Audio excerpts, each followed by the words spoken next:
Mga awit, ika-148 kabanata. Panawagan sa lahat upang purihin ang Diyos. Purihin si Yahweh. Purihin ang Diyos nitong kalangitan. Kayo sa itaas siya'y papurihan. Ang lahat ng anghel magpurit magdiwang, kasama ang hukbo roong karamihan. Ang araw at buwan siya ay purihin.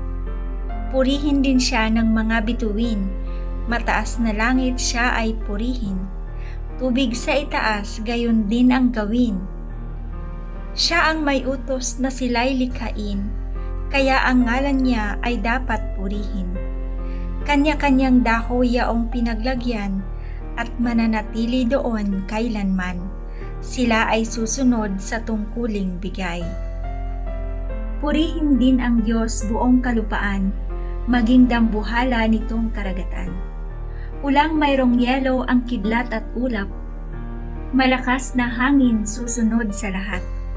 Mga kabundukan mataas na burol, malawak na gubat mabubungang kahoy, hayop na maamot mailap na naroon.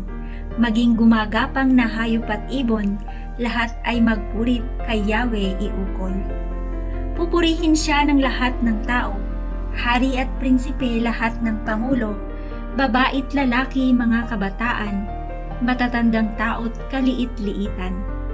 Lahat ay magpuri sa ngalan ni Yahweh. Ang kanyang pangalay pinakamaigi, sa langit at lupa'y walang kasimbuti. Siyang nagpalakas sa sariling bansa, kaya pinupuri ng piniling madla. Ang bayang Israel, mahal niyang lubha. Purihin si Yahweh.